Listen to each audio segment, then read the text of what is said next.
आजपासून मार्गशीर्ष महिना सुरू झालेला आहे आणि मार्गशीर्ष महिन्यात गुळफुटाणाचा जो उपाय करायचा आहे तो असा करायचा आहे. विष्णू मंदिरात जायचं आणि विष्णू मंदिरामध्ये गुळफुटाण्याचा प्रसाद देवाला अर्पण करायचा, विष्णुदेवांना. आणि एक विष्णू सहस्रनामाचा एक पाठ तिथेच बसून करायचा.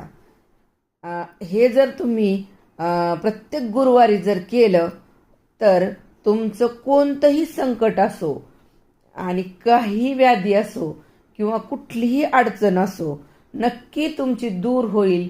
एक महिनाभर हा उपाय करून पहा.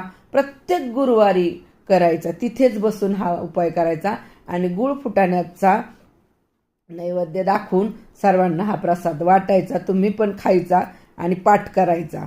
पहा तुमचं कसं चुटकीसरशी प्रश्न सॉल्व्ह होतात आणि संकटापासून